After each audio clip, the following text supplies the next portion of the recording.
As the colonel said, anyone can be successful, kiddo.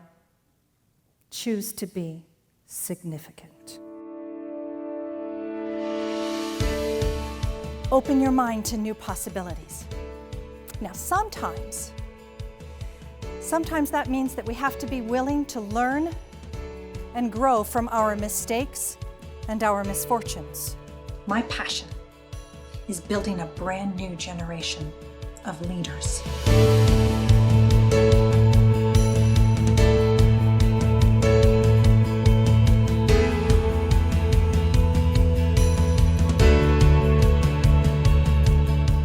It's about picking your battles. Anyone who has kids understands picking your battles. Anyone who's been married for any length of time understands picking your battles. Here's how I pick my battles in life. I ask myself, is this fundamental to my safety or anyone else's safety? My serenity or my productivity? And if it's not fundamental to one of those three things, your safety, your serenity, or your productivity, I propose to you that it's probably not a battlefield issue for you. The colonel used to say, Lauren Ann, is this the hill you want to die on today? Ask yourself if it's the hill you want to die on. And if it's not a battlefield issue for you. Don't fight it. You see, the question you have to ask yourself is, what am I looking for here? Am I looking to be right? Or am I looking for a right result? Significant leaders know that the right result is what's important. And if, furthermore, the right result is achieved, does it matter who was right?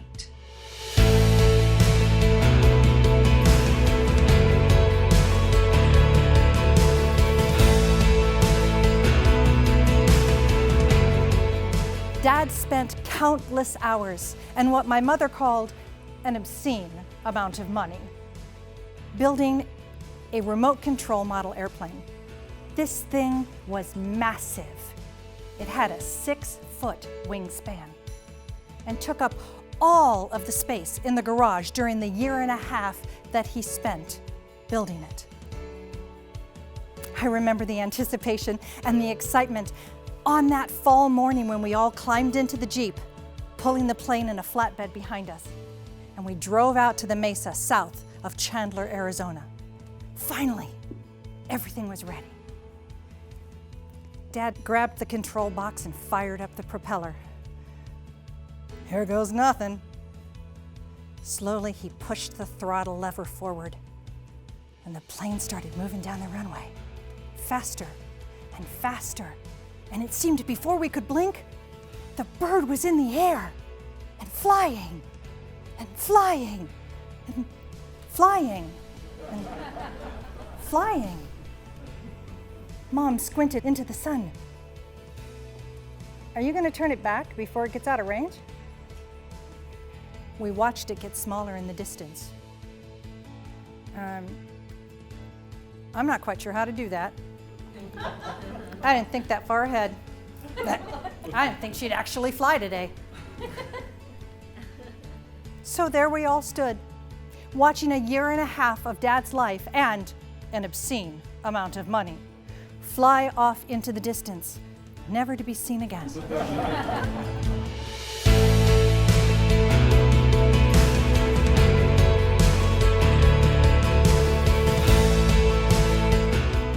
You know, I often get asked the casual question, where are you from?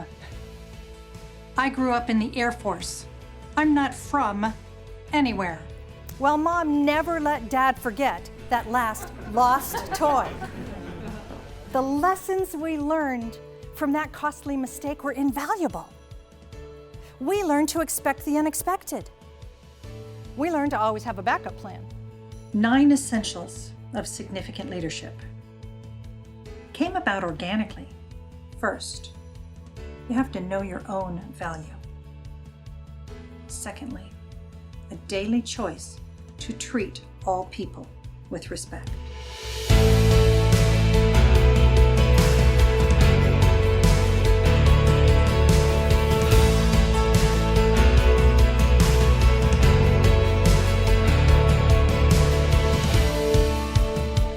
In your life, you will invariably encounter balcony people, and you will encounter basement people. Basement people believe in limitations. Balcony people come from the mindset that says, I believe in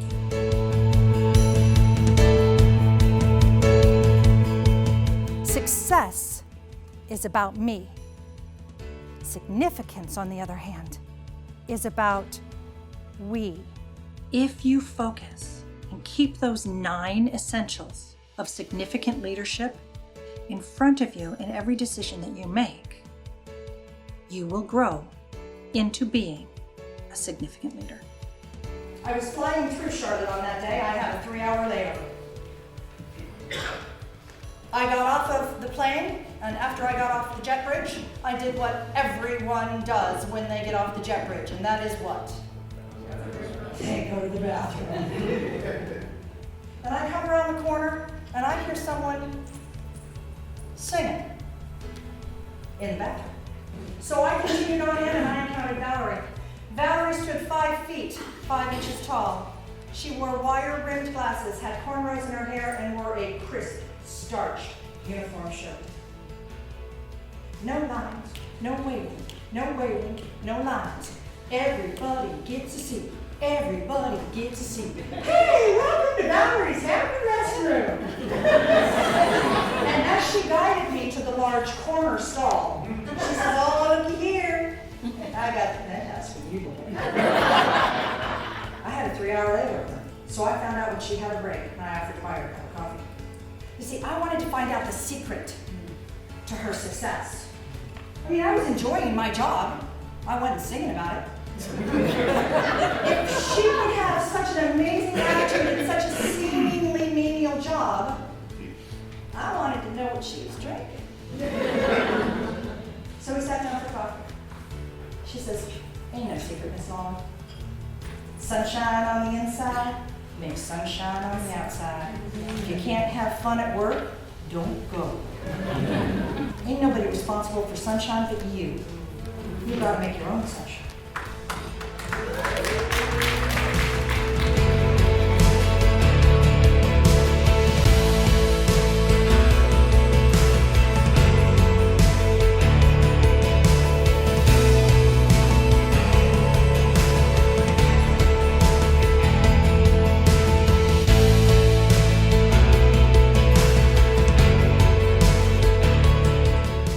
We all expand with knowledge and shrink with ignorance. Love thrills us, and hatred poisons our hearts. What are the stumbling blocks that you have encountered, or maybe are going through right now?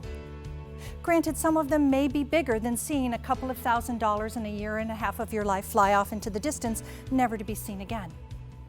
What if you could take the lessons that you've learned and turn them into stepping stones? What if you could take what you've learned and put it into practice to benefit someone else? As you create your fresh, new focus and reimagine the next phase of your journey, how could you take the lessons from the last year and use them to be more significant than you could have ever dreamed that you could? My passion is helping organizations that want to build their next generation of leaders. Whether it's training, keynotes, or longer-term consulting partnerships, I use my 9 essentials of significant leadership to help transform the way managers think, make decisions, and act toward the people they lead. As a result, your people will be more focused on what matters every day.